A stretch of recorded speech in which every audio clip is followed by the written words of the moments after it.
आज का हमारा वीडियो पिछले बनाए गए वीडियो का दूसरा पार्ट है, जहाँ पर हम ग्रुप के क्रिएशंस और उसके यूज़ को हम देख रहे थे। और पिछले बार हम पहुँचे थे, वापस ले लेते हैं एक्स वाई जेड ऐसा करके, हम पहुँचे थे डायरेक्ट इनकम को। अब हम उससे आगे डायरेक्ट एक्सपेंस और देखते हैं कि इस समय की वीडियो में कितनी चीज़ पॉसिबल होते हैं, उसको हम समझाने की कोशिश करते हैं। सबसे पहले ड्यूटी एंड टैक्स लेने के लिए अगर आप कोई भी टैक्स बना रहे हो, जैसे कि एक CGST ऐसा 9% यहाँ पे दे देते हैं, ऐसा जब आप कुछ बनाते हो तो आपको ड्यूटी एंड टैक्स लेना पड़ता है। मतलब अगर टैक्स से संबंधित कोई भी अगर लेजर है बनाना होता है तो ड्यूटी एंड टैक्स उसके अंतर्गत आता है। और ड्यूटी एंड टैक्स जिसके अंतर्गत आता है टेली समझ जाता है कि सामने वाला टैक्स का मैटर हो। तो यहाँ पर कुछ भी लिखा हो, अगर वो टैक्स है तो अंडर में ड्यूटी एंड टैक्स होगा। फिर से XYZ करते हैं। ड्यूटी एंड टैक्स के बाद आप देखते हो यहाँ पर कि एक्सपेंस डायरेक्ट है और एक्सपेंस इनडायरेक्ट है। तो कल अगर आपने हमारा वीडियो को अगर देखा है या फिर इससे अगर इस चीज़ को समझना है तो एक बार पिछले वीडियो को देख लें, जहाँ पे हमने डायरेक्ट एक्सपेंस का जिक्र किया था कि डायरेक्ट एक्सपेंस क्या होता है, और बताया था कि डायरेक्ट एक्सपेंस और एक्सपेंस डायरेक्ट एक ही होता है। इनका कनेक्शन होता है कि अगर कोई ऐसा एक्सपेंस है जिसका कनेक्शन आपकी ग्रॉस प्रॉफिट से होगा, यानी उस एक्सपेंस का कोई भी मैटर हो या कोई भी टॉपिक हो या कोई भी अमाउंट हो, आपके ग्रॉस प्रॉफिट को या तो प्रॉफिट दे रहा हो या तो लॉस दे रहा हो, तो जो भी इससे इफेक्टेड होता है उसे हम ग्रॉस प्रॉफिट इफेक्ट पर यस करते हैं। यानी कहने का मतलब है कि अगर आपने नेम में कुछ भी लिखा है और उसके अंतर्गत एक्सपेंस डायरेक्ट किया है या फिर डायरेक्ट एक्सपेंस किया है, तो इसका मतलब एक होगा। और उस अमाउंट का जो भी करेक्शन है या जो भी कटिंग होगा वो, या जो कटेगा पैसा, वो ग्रॉस प्रॉफिट से कटेगा। यानी आपने सामान खरीद के बेच के जो प्रॉफिट कमाया है उससे ये एक्सपेंस कटेगा। उसी प्रकार हम देखते हैं एक्सपेंस इनडायरेक्ट। इसका कनेक्शन ग्रॉस प्रॉफिट से नहीं होता है। अगर आप किसी भी एक्सपेंस को इनडायरेक्ट एक्सपेंस कहते हैं तो सामान खरीद के जो बेचेंगे और जो प्रॉफिट कमाएंगे उससे इसका डिडक्शन नहीं होगा, यानी उसमें कोई माइनस नहीं होगा। ये आपके नेट प्रॉफिट जो भी आप टोटल कमाएंगे कंपनी में, उससे माइनस होगा। आगे हम देखते हैं कि आपके पास फिक्स एसेट्स है। इस फिक्स एसेट को सिंपल तरीके से समझ लीजिए कि अगर आप यहाँ पर कोई भी लेजर लिए हो और वो आपकी एक संपत्ति है जो कम से कम इस फाइनेंशियल ईयर आपके साथ रहेगी, तो आपका वो फिक्स एसेट कहलाता है। भले आने वाले फाइनेंशियल ईयर पर वो चीज़ आप कुछ भी करो, लेकिन एक साल तक अगर आपके साथ में है तो उसे हम फिक्स एसेट के रूप में लेंगे। फिर से वही इनडायरेक्ट इनकम डायरेक्ट आगे है, तो जिसका कनेक्शन ग्रॉस प्रॉफिट से है उसका कनेक्शन डायरेक्ट से है, और जिसका कनेक्शन ग्रॉस प्रॉफिट से नहीं है उसका कनेक्शन इनडायरेक्ट से है। यानी कहने का मतलब फिर से वही है कि यहाँ पर उस ऊपर हम लोग देख रहे थे कि सारे एक्सपेंस हो रहे थे, यानी एक्सपेंस पर डिडक्शन हो रहे थे।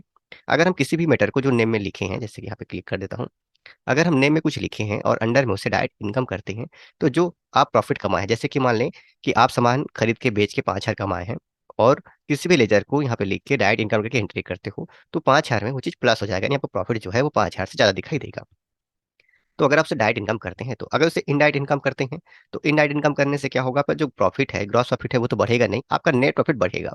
जैसे कि इसमें क्या क्या चीज़ें यूज़ कर सकते हैं, कमीशन है, इंटरेस्ट है, ऐसे कुछ चीज़ें जो सामान के खरीदी और बिक्री से हटकर हमें मिलता है, उनकी इनकम को इनडायरेक्ट इनकम के रूप में हम ले सकते हैं।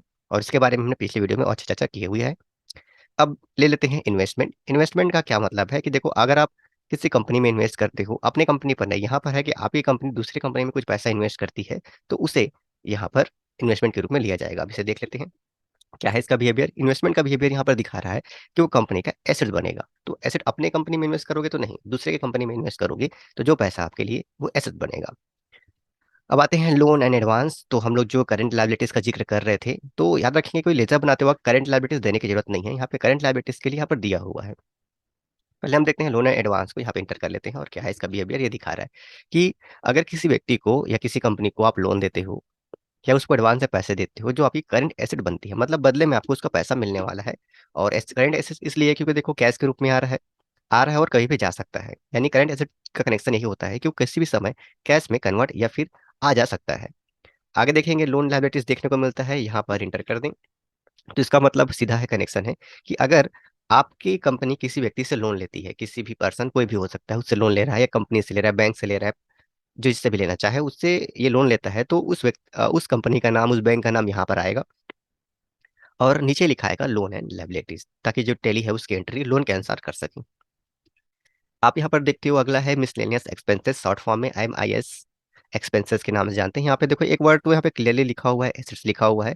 मतलब सिंपल सा है, ऐसा कोई भी एक्सपेंस जो कंपनी करती है लेकिन उससे एसेट्स बनता है। अब इसको अलग तरीके से समझ सकते हैं। देखो जो मैं बता रहा हूँ वो सिर्फ समझने के लिए काम आएगा, इसकी पर्टिकुलर एक एंट्री होनी जरूरी है, और इससे रिलेटेड मैं एंट्री लूंगा। देखो जैसे कि आपके पास एक मशीन है जिसका आपने रिपेयरिंग करा दिया, तो आपने संपत्ति के लिए रिपेयरिंग कराया है, तो जो खर्चा है उस रिपेयरिंग पर है। अब अचानक उस मशीन को आपको बेचना पड़ेगा, तो जो रिपेयरिंग खर्चा आप कराए हैं उसको आप उसमें ऐड करेंगे या नहीं करेंगे? बिल्कुल आप करेंगे ही करेंगे। तो ऐसा एक्सपेंस जो संपत्ति पर किया जाता है और वो संपत्ति की वैल्यू को थोड़ा सा इंक्रीज कर दे, मतलब एक्सपेंस तो हो लेकिन जो आपकी संपत्ति है, जो एसेट्स है, उसकी वैल्यू को इंक्रीज कर दे, तो उसको हम मिसलेनियस एक्सपेंसेस कहते हैं।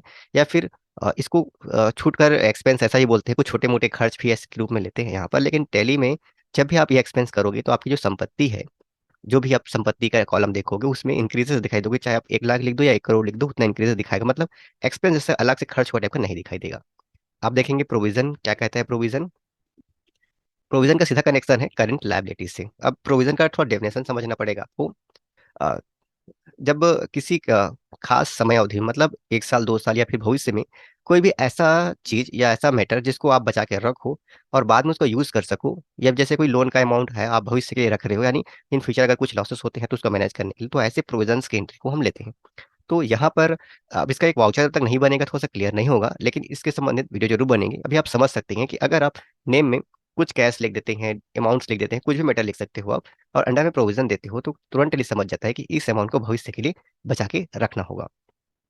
आगे बढ़ते हैं। नाम में क्लियर है, परचेस ज्यादा बताने की जरूरत नहीं पड़ेगी। अगर कोई सामान परचेस कर रहे हो तो उसे आप परचेस के रूप में रखो।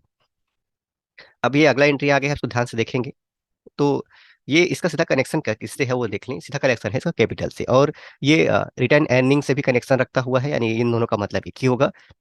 अब इसको समझ लेते हैं क्या होता है। यहाँ पे देखो ये दिया हुआ है, और एक और एंट्री हमें देखने को मिलेगी जैसे उसके नीचे है, अगल बगल इन दोनों का एक ही मतलब हमें देखने को मिलेगा। अगर हम चाहे तो इसको देख सकते हैं, एक ही चीज खुलने वाला है। तो इसका मतलब क्या है समझ लेते हैं। फर्स्ट बिहेवियर को हम लोग समझते हैं कि आप किसी को रिजर्व कर रहे हो, या फिर कोई भी ऐसा मैटर है जो कम आप चाहते हो कि कंपनी में के कैपिटल से कुछ पैसा बचा के रखो, ताकि इन फ्यूचर कुछ भी अगर दिक्कत आती है तो उसमें यूज कर सकें। इसका एक प्रॉपर मैटर होना जरूरी है, एक वाउचर होना जरूरी है। तो फिलहाल का जो वीडियो है वो इससे रिलेटेड नहीं है कि कोई वाउचर बने, यहाँ पे हम जानकारी ले रहे हैं तो इसको हम यूज करते हैं। अब इसका भी है कि अगर कोई ऐसा मैटर है जो बाद में आपको अर्निंग देगा, और कैसा टाइप का अर्निंग देगा, तो कनेक्शन तो कैपिटल से है। अब अपने कैपिटल का कुछ अमाउंट निकाल के कहीं पर लगा दी हो, किसी व्यक्ति को दे दी हो, कोई कंपनी में यूज कर चुके हो, तो ऐसा चीज बाद में आपको अर्निंग देने वाला है। अब ये करेक्शन इन्वेस्टमेंट जैसा हो जाता है कि इन्वेस्टमेंट कर रहे हो, लेकिन इस टाइप का नहीं। मतलब कुछ इन्वेस्टमेंट एक फिनेंशियल ईयर पर डिपेंड करता हो मैटर, मतलब कि आपको इन्वेस्टमेंट किया है तो आपको जो रिटर्न है एक फिनेंशियल ईयर पर ही मिलेगा, मतलब 1 साल की ड्यूरेशन में मिलेगा। रिटर्न अर्निंग का कोई टाइम ड्यूरेशन नहीं हो सकता, कभी भी आपको मिल सकता है। इसका वाउचर मैं बहुत जरूर बनाऊंगा इन सारे एंट्रियों का, जो जो आपको समझ में नहीं आती इन सबसे संबंधित बहुत सारे वीडियो हम बनाएंगे। सेल्स ले लेते हैं। सेल्स में देखो नाम से क्लियर है, सेल्स कर रहे हो तो सेल्स की एंट्री करोगे तभी लोगे जब कोई सामान सेल कर रहे हो। अब देखते हैं सिक्योर लोन। तो नाम से क्लियर है कि अगर आपने कोई लोन लिया है और बदले में उसके सिक्योरिटी के रूप में कुछ कंपनी के कागजात हैं, घर के कागजात हैं, ऐसे आपने बैंक में गोल्ड लोन इस टाइप का कुछ लिया हुआ है, तो जो भी लोन लिया है, जैसे गोल्ड लोन लिया है, तो उसको सिक्योर लोन के रूप में आप एंट्री करोगे।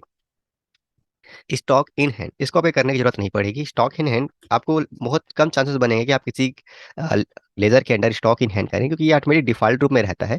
जब भी कोई सामान आप परचेस करते हो तो परचेस करने के बाद जहां भी आप चेक करो स्टॉक इन हैंड में दिखाई देगा, ठीक वैसे ही जैसे कैश इन हैंड में दिखाई देता है। कैश की एंट्री होती है तो कैश इन हैंड में कितना पैसा वो दिखता है, तो स्टॉक एंट्री होती है स्टॉक इन हैंड में दिखेगा।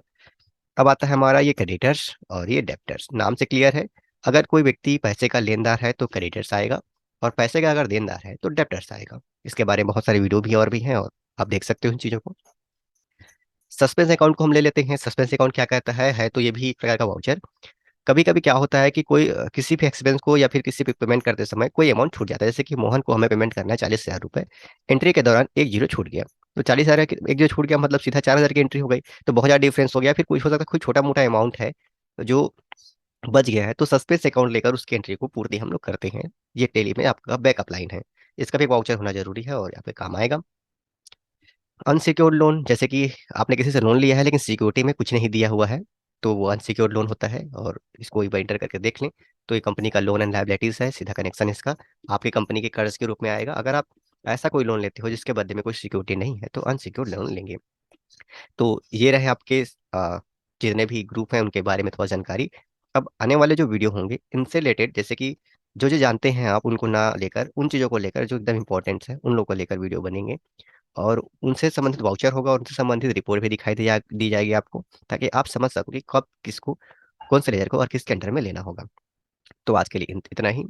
अगर ये हमारी जानकारी आपको अच्छी लगती है और ये जो मैटर है आपके काम के लायक है, तो चैनल को लाइक एंड सब्सक्राइब जरूर करें। और मिलते हैं किसी अलग वीडियो पर।